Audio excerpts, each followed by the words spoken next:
À l'heure où les gens dans la société israélienne réclament plus de justice sociale, nous allons vous présenter un institut un peu particulier, Brankovaïs. Ils existent depuis 30 ans et ils font tous les jours, ils essaient en tout cas de réduire les écarts entre la périphérie et les grandes villes, et puis ils favorisent le vivre ensemble avec les différentes couches de la population, qu'elles soient juives, arabes, musulmans, bédouins et bien d'autres encore. Nous avons le plaisir pour en parler de recevoir Aélie Hakoun. C'est parti. De la générosité, des talents et du cœur, c'est la sauce du jour sur studioqualita.com.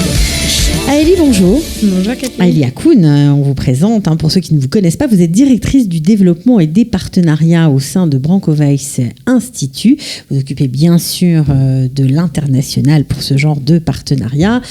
Alors, depuis 30 ans d'existence, votre institut n'arrête pas de créer de nouveaux projets et d'aider vraiment de réduire les écarts, qu'ils soient économiques ou qu'ils soient culturels. C'est vraiment votre fer de lance. C'est notre fer de lance et toutes ces activités-là, on les fait au travers de l'éducation, qui est vraiment le focus en fait de l'Institut, qui est un organisme éducationnel qui couvre tout le pays effectivement. Quand vous dites organisme éducationnel, on peut dire un réseau d'écoles dans tout le pays. Complètement. Parlez bien près du micro parce que sinon on ne va pas vous entendre. Voilà. Mieux comme ça. Effectivement, l'Institut abrite en fait 27 écoles qui couvrent tout le pays, donc de Kiryat Shmona dans le nord du pays jusqu'à Eilat dans le sud, en grande partie dans la périphérie. Alors comment tout a commencé ? Alors tout a commencé par le docteur Brankovaïs, qui était un philanthrope suisse, juif, qui en fait a créé cette organisation avec une vision bien particulière qui était de mettre l'accent à la fois sur les éducateurs, en partant du principe que la qualité d'un système éducatif passe par la qualité de ses professeurs. De ses professeurs. Exactement, de ses professeurs.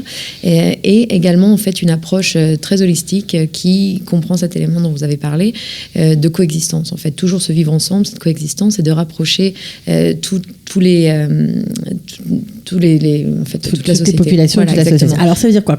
Qu'il y a dans votre réseau d'écoles, des écoles où on trouve assis côte à côte des juifs, des arabes, des chrétiens, des bédouins, des musulmans, ça existe ou faut pas exagérer ? Non, complètement. Et donc, en fait, dans notre réseau d'écoles, il faut savoir que la moitié de nos 27 écoles sont des écoles pour les enfants à risque. L'autre partie, en fait, c'est une éducation normale. Et au sein de ces écoles-là, effectivement, on accueille toute la population. Donc, on a certaines écoles qui comprennent des enfants juifs, des enfants arabes, chrétiens, musulmans. On a également Tout le monde ensemble. Alors, on a certaines écoles qui ont un secteur plus en particulier, puisqu'elles couvrent en fait, on va dire un secteur géographique.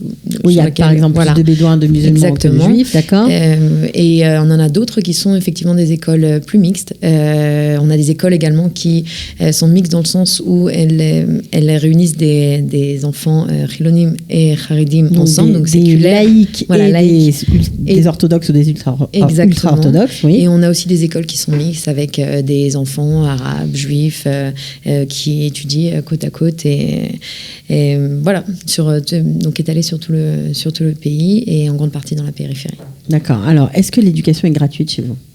Oui, l'éducation, c'est un système classique. Effectivement, c'est pas du tout un système privé. D'accord. Combien c'est des classes normales ? Combien d'enfants par classe à peu près ? Alors, ça dépend. En fait, les écoles à risque sont des écoles qui sont beaucoup plus petites pour justement favoriser l'épanouissement de ces étudiants-là et leur donner une attention un peu plus particulière. Ça veut dire quoi, une école avec des enfants à risque ? Alors, les écoles pour enfants à risque sont des écoles qui vont donner une attention particulière à des enfants qui n'ont pas réussi en fait dans le système éducationnel normatif et donc qui ont échoué à plusieurs reprises. Donc pas qu'une fois, mais en général, en fait, c'est leur dernière chance.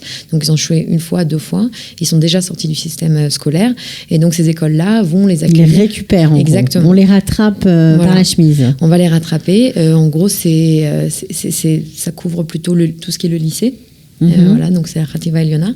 Et donc ces écoles-là sont plus lycée, petites. Ça veut dire à partir de la Kita Yud, comme ça, voilà. Yud Aleph. Ouais. Yud Aleph jusqu'à Yud Bet pour le bac, quoi, en gros. Voilà. Et ces écoles-là sont plus petites que les écoles normales, entre guillemets. C'est entre 80 et 150 étudiants. Et les classes sont effectivement composées de jusqu'à 15 étudiants, maximum. Les professeurs sont également encadrés d'assistants pour pouvoir bien encadrer et donner une attention particulière aux élèves. Et le modèle, en fait, éducatif éducatif dans ces écoles-là est différent. Il est beaucoup plus attentionné et dédié aux étudiants. Ils ont un programme en fait éducatif qui est fait sur mesure en fonction de leurs besoins, en fonction de leurs difficultés. Et en fait, on leur fournit aussi tout un soutien psychosocial qui va donc bien au-delà de tout ce qui est le soutien pédagogique en fait. Alors ça c'est les écoles, mais ce qui est génial aussi dans votre institut, Branco-Veil, c'est que vous avez créé des programmes et des projets. Vous faites des projets en fait dans le cadre de l'école. Alors des projets avec les Éthiopiens, des projets avec les filles pour favoriser, on va dire, leur accession aux matières scientifiques, notamment dans la périphérie. Alors ça paraît bizarre parce qu'on se dit quand même c'est un pays, c'est une démocratie Israël, c'est un pays égalitaire. Pourquoi dans la périphérie elles n'auraient pas accès aux matières scientifiques? Alors c'est pas forcément qu'elles n'ont pas accès, mais il faut savoir que quand, par exemple, que ce soit dans certains secteurs ou que ce soit des milieux en fait ou des environnements qui sont défavorisés, les filles ont tendance, en tout cas, même les étudiants en général, mais de façon plus particulière, les filles ne vont pas forcément croire en elles-mêmes, en fait. Elles vont pas demander tout simplement d'étudier 5 iridotes en mathématiques, voilà. Faire des choses comme ça. En dehors de ça, elles n'ont pas forcément de modèle en fait dans leur environnement qui va leur montrer qu'en fait c'est une possibilité. Donc oui, elles peuvent étudier au Technion, que oui, elles veulent faire ces programmes, de choses. Exactement, et ces programmes-là, en fait, visent à la fois à les promouvoir, à les renforcer, à renforcer leur confiance en soi en tant que, effectivement, jeune fille et plus tard femme, en tant que professionnelle. On les rapproche aussi du monde du travail, du monde de la high-tech, du monde technologique, scientifique, etc. On les fait rencontrer aussi des femmes qui ont réussi dans ce secteur-là, et là, on leur montre tout simplement que c'est tout à fait possible d'envisager une carrière dans ce domaine-là, et pour aussi augmenter le pourcentage, la représentation des femmes dans ce domaine qui est encore assez restreint à une population plutôt masculine. Alors, ce projet, bien sûr, vous le faites en collaboration avec le ministère de la Santé, mais plus généralement, des sciences, pardon, et plus généralement, l'Institut Branco-Veil travaille aussi en partenariat avec le ministère de l'Éducation, il faut quand même le préciser. Bien sûr. Donc, c'est pas du tout un institut privé, voilà, donc on peut le dire. Alors, il y a d'autres projets que vous avez menés et qui, pour vous, sont assez représentatifs de votre action.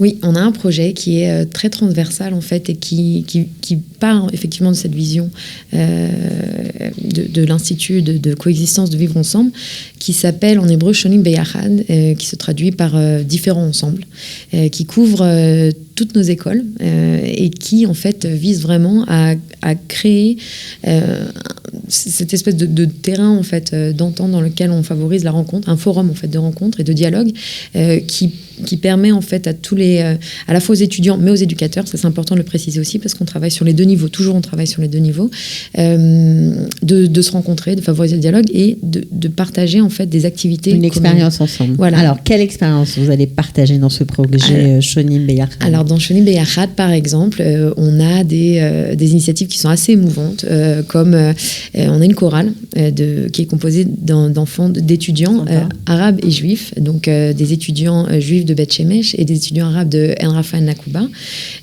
qui se rencontrent de façon régulière pour les répétitions et qui apparaissent en fait pour des événements particuliers et qui chantent ensemble simplement et à travers en fait cette expérience qui est partagée. Donc on parle pas de la coexistence, on crée la coexistence. Vous la vivez. Voilà, on la vit tout simplement. Alors, ça c'est super parce que c'est un beau projet évidemment, mais on connaît toutes les tensions qu'il y a eu à Beth Shemesh notamment entre les différentes populations. On a du mal à imaginer comment vous avez réussi à mettre tous ces gens si différents ensemble. C'est graduel, c'est un travail et c'est vrai que c'est un défi. C'était pas facile, j'imagine. Non, c'était pas facile. Ce projet aussi, il a émergé dans une période où il y avait des tensions en fait particulières et c'est vrai que c'était pas évident à la fois. C'est-à-dire en Israël. En Israël, effectivement, entre les Arabes et les Juifs, et donc c'était pas évident à mettre en place, mais c'était aussi peut-être l'occasion en fait pour le faire, pour montrer que c'est possible.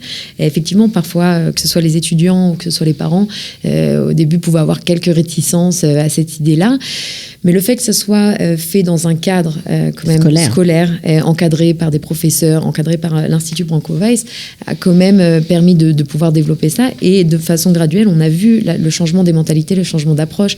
Maintenant, ces élèves en fait qui se rencontraient pour chanter, maintenant sont devenus aussi amis. Donc il y a des activités qui se sont créées de façon unilatérale entre les enfants. Extrascolaires, du coup, qui ne vous regardent plus. Exactement. Voilà. Et des rencontres, voilà, ils s'invitent les uns les autres à manger pour des fêtes particulières, que ce soit des fêtes arabes ou des fêtes juives. Donc c'est émouvant, ce sont des choses qui rapprochent réellement. Mais comme ça se passait en fait dans les pays du Maghreb, je pense en Afrique du Nord, c'était exactement comme ça. Les fêtes se faisaient, on fêtait les fêtes des voisins arabes et des voisins juifs. Il y avait une bonne entente. Bon, tout le monde ne vivait pas ensemble du matin au soir, mais il y avait un certain respect et un peu d'affection, on peut dire. Exactement. L'idée, c'est de se retrouver autour d'intérêts communs ou d'activités communes, en fait, et de ne plus avoir envie de se massacrer, quoi. Simplement, de se supporter et de vivre ensemble. Voilà, et puis de comprendre la différence, d'accepter aussi à la fois l'identité, de tolérer l'autre, en fait, simplement, et de comprendre voilà, qu'on est tous là et qu'à un moment donné, on va apprendre à vivre ensemble, et d'exposer en fait la jeune génération à ça, à ce côté de vivre ensemble. On espère, en tout cas, que ça va permettre de... Que ça changera les mentalités, changera le pays. Alors évidemment, c'est apolitique, complètement. On parle uniquement d'éducation, juste apprendre à mieux se connaître. On vous souhaite de bien continuer à travailler, d'augmenter ce nombre de classes et les projets. Il y a un projet en particulier qui va voir le jour prochainement ou pas ? On souhaite étendre effectivement tout ce qui est les projets qui visent les filles dans la périphérie, les matières scientifiques. Et le projet de Shonim Beyachad, on a énormément d'éléments complémentaires en fait qui viennent s'ajouter. On a des groupes de sport des matchs, exactement. On a également un groupe de jeunes ambassadeurs. Donc aussi qui viennent de tous les secteurs de la société civile, des jeunes ambassadeurs. Donc on essaie de former pour demain, on espère bien qu'ils deviendront justement ces ambassadeurs-là. Donc on a ces nouvelles idées, ces nouvelles initiatives qui sont créées autour de ça et à travers ces projets. Bon, écoutez, bonne chance. Merci beaucoup d'être venu nous en parler et bravo à Branco-Weiss Institute. Ciao. Merci. De la générosité, des talents et du cœur, c'est la sauce du jour sur studioqualita.com.